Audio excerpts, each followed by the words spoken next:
I'm the Global Runner and I'm the Global Runner and I'm introducing Swiper the cat, who is not going to leave me alone for this video.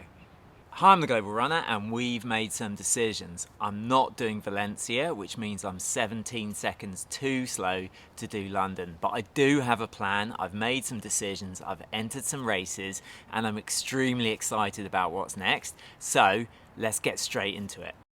For those who haven't been following along, this is the year I turned 50, and as part of my midlife crisis, I wanted to determine if I could still run fast, having taken a bit of time off racing during COVID. So I set myself the ambitious target of running under 2:30 in the marathon while 50 years old. I did 3 marathons this year. The first one was in Mesa, where I ran poorly and ran 2:48.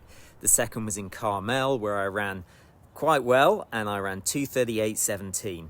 Then I did Montreal, where I didn't get the time I wanted and I ran 2:39. In this video, I'm going to go through what's next. First things first, I am doing a spring marathon, but I wanted one that was later in the year, end of spring, because training for a marathon in Calgary during spring is pretty tough. Like if you have a marathon in March, that means you're doing your longest runs in February, when it is literally -40, and trying to get any marathon pace runs anywhere other than the treadmill is impossible.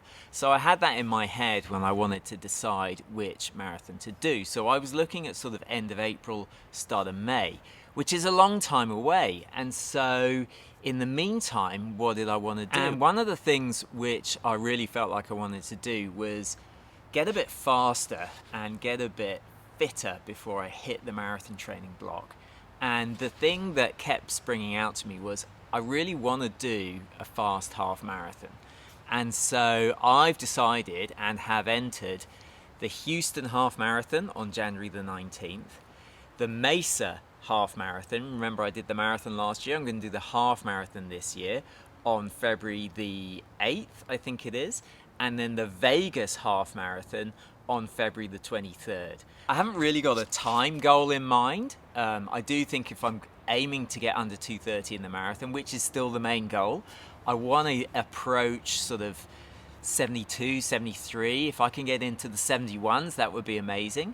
But I really want to improve from the 74.18 that I did last year. And so I guess we can call this season 2, and I'm calling this half decent. I'm quite proud of that.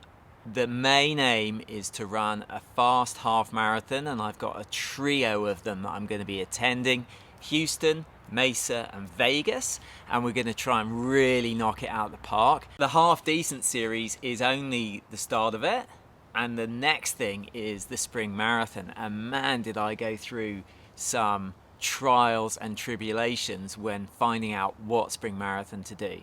I went through this marathon website called Find My Marathon, and I was pretty obsessive about looking for a fast course. So remember, I'm looking for a fast course with people around 2:30, which suggests a big marathon, but it doesn't necessarily. Like, there are a lot of smaller marathons where the winners do around 2:30, so those are viable options as well. Really sort of looking at April, May time. If you go on findmymarathon.com, you can actually find the PR score for each of these marathons, which is an amazing tool.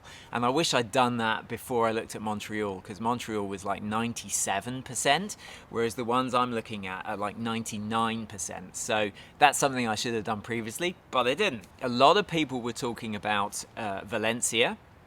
Interestingly enough, that's 8th on the list, and I ignored all these downhill marathons, and I ignored any marathon which was sort of outside the spring period.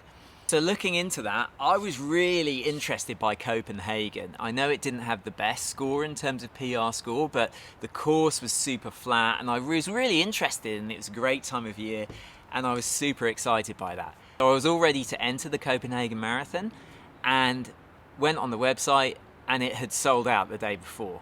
So I found out that they were releasing 2,000 more bibs. So I signed up for that, and it was like the Taylor Swift thing where you have to wait in the queue to get on the website. Signed up for that, waited on it for an hour and a half and didn't get a bib. So then I went to look at other marathons. Paris was sold out, Rotterdam was sold out, a ton of them were sold out. So I guess missing out on the guaranteed entry in London was a bit of a problem. I was really interested in Edinburgh and it seemed perfect. Great time of year, great course. Unfortunately, I'm traveling, so I can't do it. So it's becoming a bit of a problem. The other one that I really wanted to do was Manchester. Again, that was sold out.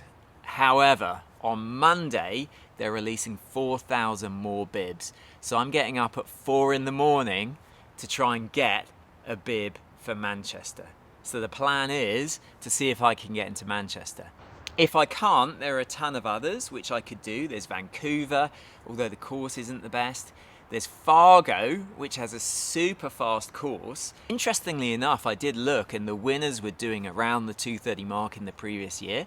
So it may well be that Fargo, of all places, is a decent bet. I also looked at Barcelona. It was a little bit early, but I haven't written that off. It's a super fast course and it's one that I think I could run well on. The difficulty being that it's in the middle of March. But if I do end up running some super fast half marathons, then I might consider jumping into Barcelona. So we'll see. There's plenty to consider. The current plan is Manchester on April the 27th, but I've got to get a bib on Monday. So that's where we are. That's the update. Thanks for tuning in. Thanks for following along. The next step in this story, though, is season 2, where I'm going to try and hit a super fast half, and we're calling that Half Decent. So thanks for watching. Please subscribe, come along for the journey, and I'll see you on the next one.